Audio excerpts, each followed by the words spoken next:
You want to kill him with kindness, remember? That's right. What? They actually have filming people me. filming you the whole time. Which Cool. is why I say kill with kindness. Guess what? Hey, Destruction of private property. It's against the law. Somebody gets raped by somebody and they're like, I'm a 16-year-old and I can't have this baby. Think you should keep it? It's a baby. Yeah. If someone is raped and she gave birth and she decided to kill her 3-year-old child. Well, there's the left for you in a nutshell. Disagree with me and I'll kick you. Probably many of you have already seen that viral video. That was Jordan Hunt of Toronto kicking a pro-life protester. This is after they'd come up and torn up her signs. As she said in the beginning of the video, destruction of private property. However, Jordan Hunt was not charged with vandalism or assault. No, you can apparently, if you're on the left and the person you're kicking is pro-life, no assault charges, even though it's clear, it's on film, the whole thing. And not only this, that's not even his first offense. That's his second offense of attacking on the street pro-life demonstrators. Hello and welcome to another edition of Bourbon and Bullets. Today, well, we've got a few things I want to get through, and all of them are linked, so just bear with me. Protesters caught on camera ripping up posters made by supporters of Supreme Court nominee Brett Kavanaugh. The activist shouting at the student group at the University of Texas. We believe survivors! We believe survivors! We believe survivors! The group tells the Daily Caller protesters also snatched one of their Make America Great Again hats, but later returned it. Nobody was arrested. It's unclear if any students will face disciplinary action. Seeing a pattern here? If you're on the left and you're up against someone or a group of people you disagree with, theft, vandalism, and even assault are A-OK. A-OK with everybody, including kicking women. Kicking women is now celebrated on the left if it's happens to be a right-wing pro-life woman that you're kicking. That's the society we live in. It's not just Canada. This extends to the United States, as we've seen with the Kavanaugh protests. First of all, bringing forth the despicable rape allegations, the completely unfounded rape allegations brought forward by some crazy woman who has a long history. I'm not going to go into the details. Let's just say long history of crazy, and that's brought forward on the Senate floor. Here in Canada, of course, with Justine, I am a feminist, Trudeau, who groped a woman, what was it, 16, 17 years ago. He's, of course, all on board with this whole rampant deplatforming people, not giving anyone that he disagrees with a platform. But let's just go back to the Jordan Hunt fellow, and I just want to point something out. Look at that guy. Look at that little beanstalk of a guy. If he was talking to a man, do you think he would have tried a roundhouse kick on a man? Not in a million freaking years would he have. He would have backed away. He wouldn't even. He probably would have made his stupid little comments like, "Girl, 16, she gets raped. You keep the baby." I mean, he probably would have done a silly little routine. He would have not tried a roundhouse kick on a man, would he have? Little fucking coward. I dropped an F-bomb there because, sometimes it's just called for when you're dealing with people like that. Okay, so let's take a look at Candace Owen.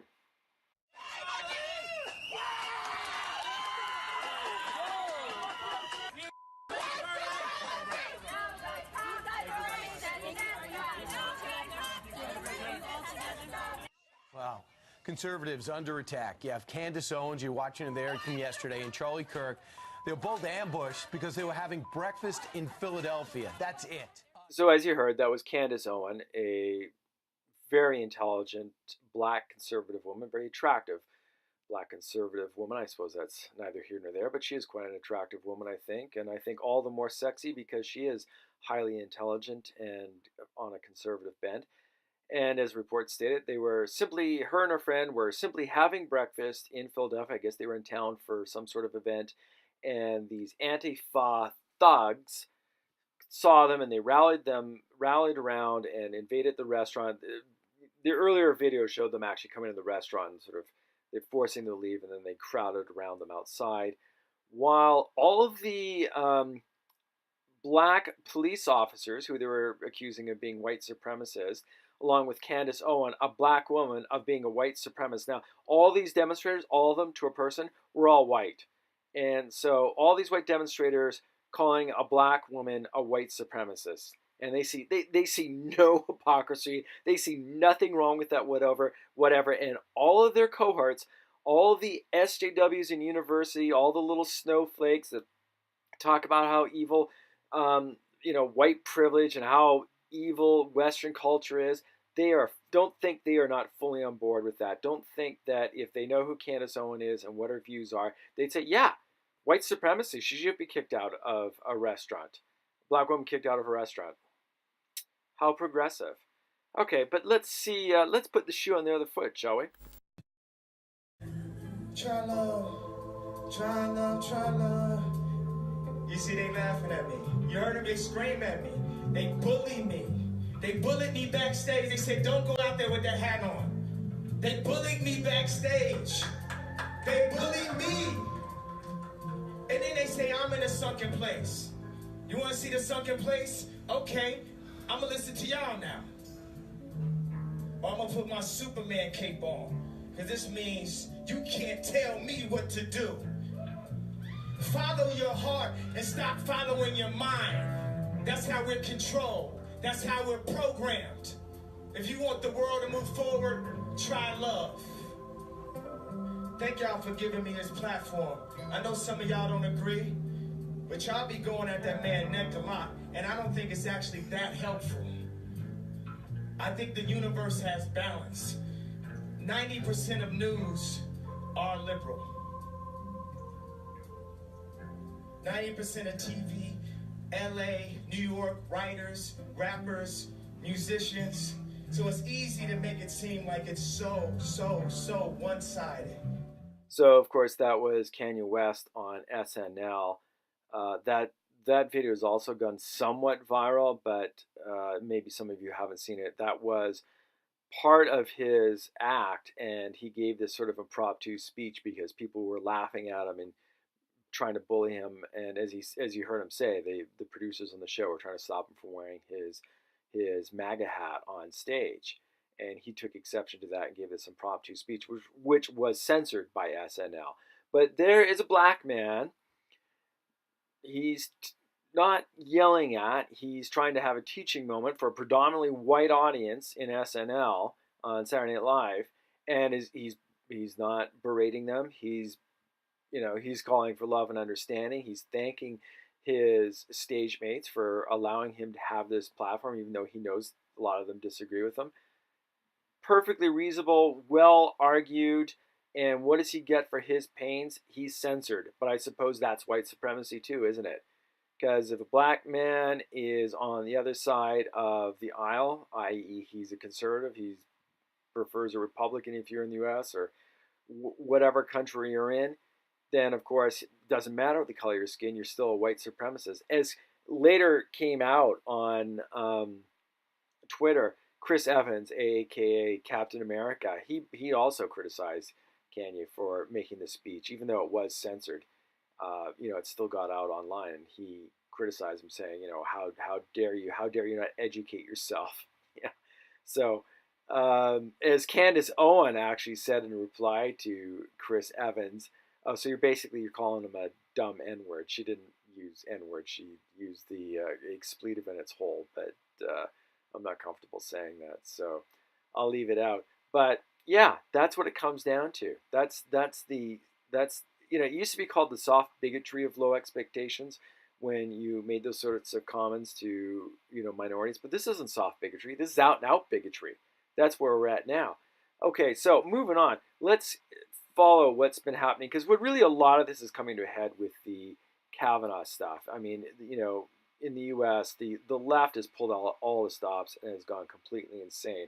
Now, although they censored Kanye West, on that same broadcast they had Matt Damon on, and he did his impression of Kavanaugh, which was completely over the top and utterly ludicrous, considering he was talking about a man with an exemplary record as 12 years on the D.C. Circuit Court.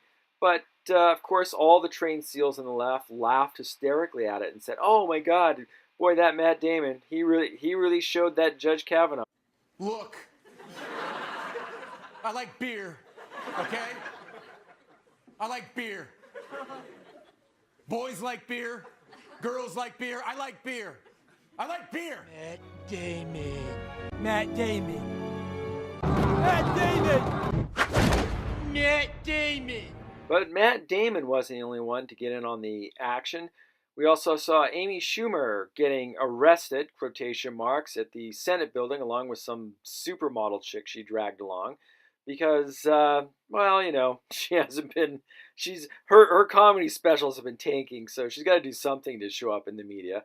So she was arrested. The police came up and said, "Do you want to be arrested?" And she said, "Yeah, I want to be arrested." And so they didn't even drag her, you know, they didn't even put her in cuffs. They didn't even put her in a zip tie. They just said, "Okay, we'll stand over here. You're arrested," and made them stand there for an hour or so, and then let them go. And then they came outside. "Yeah, I was arrested. I'm showing the man." Yeah, great. Okay, Amy, you really chalked one up for women's rights there.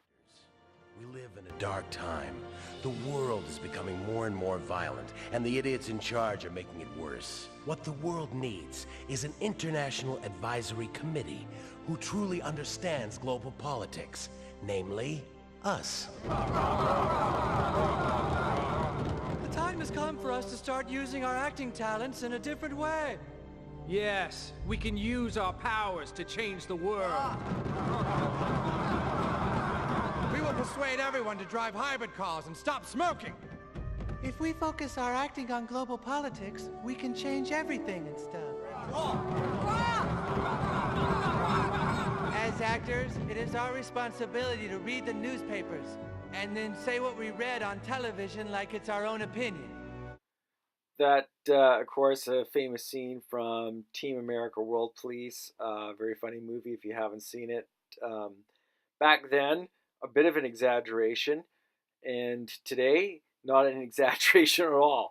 These idiot actors, the showbiz, the Hollywood elite, so-called elite, yeah, they all want to go out there and tell us how we can, how we can improve the world, how we can, because, the little people obviously are voting for the wrong people, so we need to change things so that they all think right. And, the world may go to hell, but we're inside gated communities, so what do we care? We have armed guards. We don't want anyone else to have guns, but we sure as hell want our armed guards.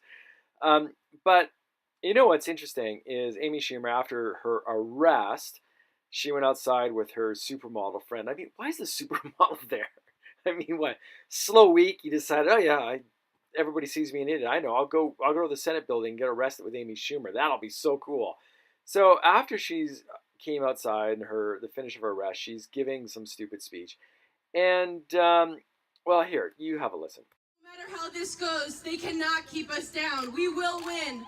So, yeah, there's Amy Schumer talking about how oppressed she is with her supermodel friend in the background, I guess, feeling equally oppressed. This is the same Amy Schumer when her Netflix special, what was it, the leather special, which is just excruciatingly bad. Just completely tanked. She complained to Netflix that a male comedian got paid twice as much as she did. So it doesn't matter that her special tanked. His was actually popular. His actually got ratings. She wanted more money, and they turned around and gave it to her. God, she's oppressed.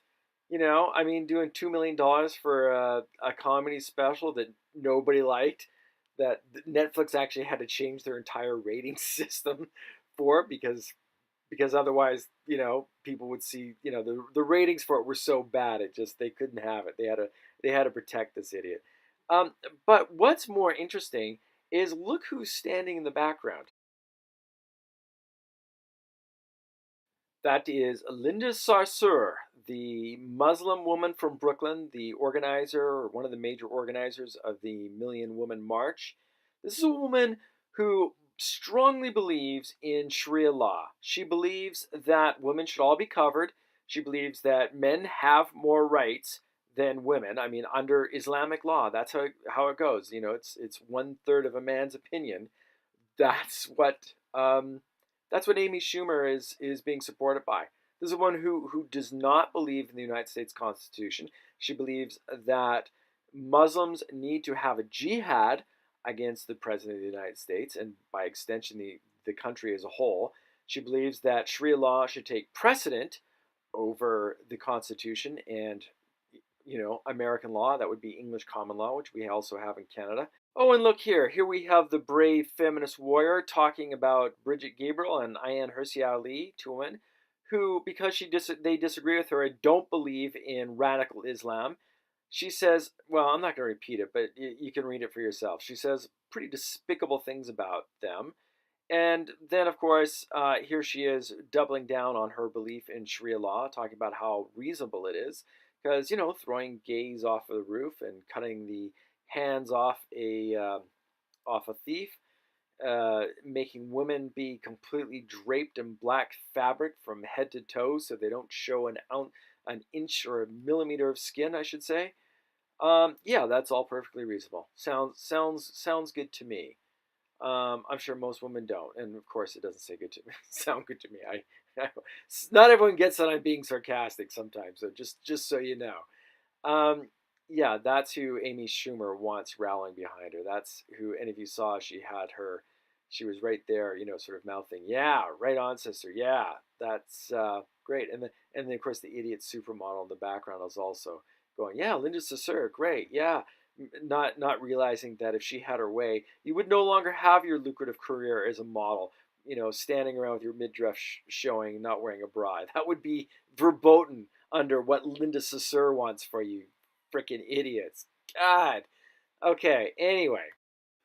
However, that said, all this said, I am going to leave you on a somewhat more positive note, and this is brought to me by the Blockhead. Some of you who, before my old channel was shut down by the media conglomerates that want to shut down alternative media, I used to occasionally feature quotes from the Blockhead. He is not so called because he's dumb, but because his brain is like a mainframe computer. And he lives on a secret bunker out there on Ascension Island, and occasionally we are in communication. It is intermittent. He can't always get communiques out there from the bunker in the middle of the North Atlantic, or the South Atlantic, I should say. But today he managed to relay a few messages to me, and he had this to say about the Kavanaugh confirmation, which I thought was somewhat profound, in saying that, you know, if you look at the history of recent Supreme Court justices, you know, going back 30 years, one of the greatest justices, of course, has been Clarence Thomas, who, previous to Kavanaugh, went through a very similar ringer. Not quite as bad. It was very bad then, but of course Kavanaugh set a new standard. But he pointed out that probably judges like Clarence Thomas and now Kavanaugh, who have been through this horrible, horrible ringer and this horrible miscarriage of justice and the false accusations, they are going to be the biggest defenders of individual rights that have ever sat on the Supreme Court. That is something that Americans can be very, very happy about. If only we had similar defenders of individual rights here in Canada. Of course, Maxime Bernier is one, but until he's elected Prime Minister, he doesn't wield any real power. Well, that is going to sum it up for today. Thanks, as always, for watching and listening to Bourbon and Bullets. If you want to check out my novel, I know I've said this before, and I didn't get a link up. I was having some troubles with Amazon, but I do have the link up now in the description for this video and other videos. If you want to check out my book, my novel, Puritanical, the short way to describe it is the 1984 for the 21st century. And as I've said in previous broadcasts, that if you like this channel, I'm sure you will love the book. There's a few people who subscribe to this channel who have read it, and they've raved about it. Thank you very much to Christian and others who have bought the book. And I wouldn't be pitching it if I didn't think that you would find it entertaining and informative. Just like I hope you find this channel entertaining and informative. And until next time, this has been Bourbon and Bullets.